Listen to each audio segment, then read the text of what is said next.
क्या नाम है आपका? शान जैदी। शान साहब, क्या करते क्या हैं आप? ठेकेदारी करते हैं ठेकेदारी करते हैं आप। जी। इस बार क्या है खास तौर पर मुसलमानों के मन में, और किन मुद्दों के आधार पर इस बार वोट करेंगे? भाई बेरोजगारी, महंगाई, शिक्षा का जो सबसे बड़ा मुद्दा है इस वक्त रायबरेली में। रायबरेली क्या पूरे हिंदुस्तान में है, उसी के आधार पे अब बदलाव भी चाहती है पूरी जनता। बदलाव चाहते हैं जी।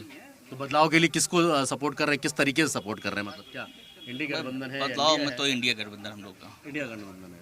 चलिए, ये सब चीज़ें हैं डेवलपमेंट के नाम पे क्या कुछ हुआ है यहाँ पर? जैसे अभी तो मुंशी साहब ने बताया कि कई सारी चीज़ें थी, लेकिन अब हालत यहाँ भी अगर एक ईंटा भी रखा गया है तो वो सोनिया गांधी और गांधी परिवार तरफ से, चाहे एम्स हो और आपके ITI हो, कुछ भी हो, जो भी यहाँ हुआ है वो 3-3, 4-4 NH दिया कांग्रेस के दिन से। मौजूदा सरकार में उनके रखरखाव हालात कैसे हैं अभी यहाँ पे? क्योंकि 7 साल योगी जी को भी होगा, 10 साल मोदी जी को होगा। कुछ नहीं हुआ, धरातल पे कुछ नहीं हुआ। नहीं हुआ है कुछ है। तो इस बार मन क्या बदलाव का है? फिर बदलाव का बिल्कुल बदलाव का है।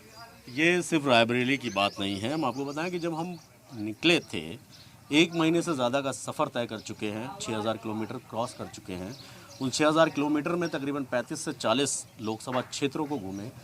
लोग सबसे ज़्यादा जो परेशान है वो महंगाई से और बेरोज़गारी से परेशान है, क्योंकि उसमें ना कोई धर्म है, ना जात है, ना किसी होते हैं। अगर महंगाई है तो सबको सिलेंडर अगर 1100 का मिलेगा तो वो सबको मिलेगा। मैं एक चीज़ जानना चाह रहा था आपसे जैसे साहब कि अभी जिस तरीके से मंचों से मुद्दे गायब हैं, बहुत सारी चीज़ें ऐसी हैं, आपको लगता है कि जो माहौल कांग्रेस ने जो 5 न्याय, राहुल गांधी ने वो 25 गारंटियाँ जो दी हैं उस पर जनता को बहुत विश्वास है, और राहुल जी के जो ये गारंटी है उस पर जनता जो है अपना भरोसा करेगी पूरा निश्चिंत भरोसा करेगी जी। मोदी जी भी तो गारंटी दे रहे हैं।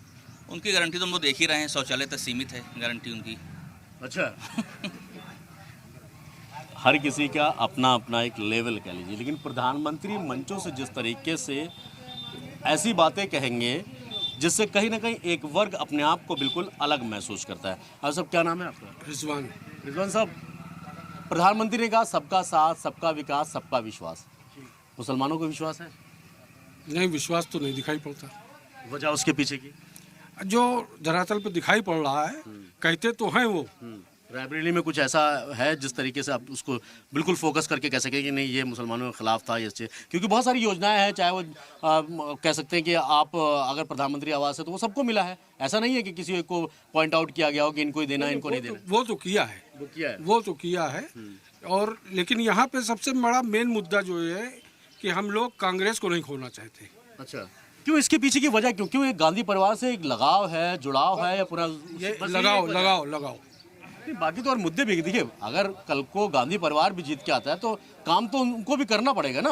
कब तक किसी किया है, काम किया है। जो भी काम यहाँ पे आपको दिखाई, इतना विकास तो यहाँ रायबरेली में नहीं दिखाई पड़ता, लेकिन जितना भी है वो सब गांधी परिवार का ही देन है। गांधी परिवार का, इसके अलावा किसी ने कुछ नहीं किया है। नहीं किया कुछ वैसे। ये विश्वास है, क्योंकि जैसा मैंने पहले कहा कि कांग्रेस का गढ़ और ख़ास तौर पर गांधी परिवार का गढ़, इंदिरा गांधी से लेकर सोनिया गांधी, राहुल गांधी, प्रियंका गांधी, ये सभी वो गांधी परिवार के लोग हैं जिनका एक भरोसा है। लेकिन 2019 में तस्वीर बदली थी। अमेठी से जिस तरीके से स्मृति ईरानी ने जीत दर्ज की, राहुल गांधी इस बार अलग हैं, अमेठी नहीं है, रायबरेली में मौजूद हैं।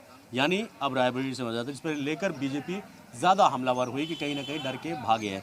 एक चीज़ मैं बता दूं, क्या नाम है आपका? राहिल नकवी। राहिल साहब, कहा यह जा रहा है कि रायबरेली से चुनाव लड़ रहे हैं राहुल गांधी, अमेठी से नहीं लड़ रहे हैं।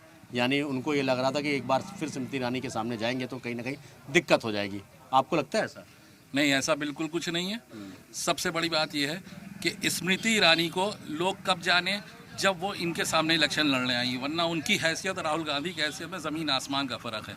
कुल मिला के जब इनके धरातल के 10 साल गुजर गए हैं तो अब ऐसा आदमी को अंदाज़ा हो गया कि ये भरोसा कर रहे हैं।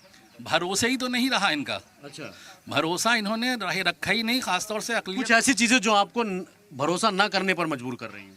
अकलियत के साथ इन्होंने यहाँ पे कुछ नहीं किया आज तक। इन्होंने हमको एजुकेशन के लिए कोई अलग से हमारे लिए किसी तरह का कोई सुविधा नहीं उपलब्ध कराई, किसी तरह का हमें कोई अपने पढ़ने के लिए मुसलमानों के क्षेत्र में आप जाइए, देखिए कि वहाँ पे काम नहीं होता है। अभी आप वोटिंग का टाइम आएगा, उस टाइम पे आप देखिएगा यहाँ पे लंबी लंबी कतारें दिखेंगी, जहाँ पे 5,000 आदमी 2 घंटे में वोट जाल से आ रहा है, वहाँ पे यहाँ पे 3,000 आदमी को 6 घंटे लगेंगे वोटिंग में।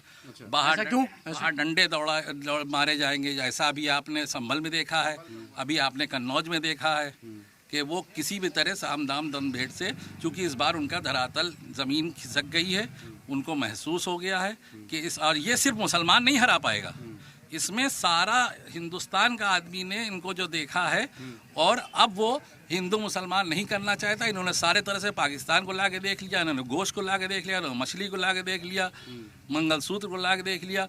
ये आपका अगर पिछले साल अगर यही बात नहीं लेके आए तो सिर्फ मुद्दे नहीं लेके आए, मुद्दे इनके पास उस तरह के ज़मीनी नहीं है जिससे हमारे तरह के आम आदमी को कोई फ़ायदा पहुंच सके।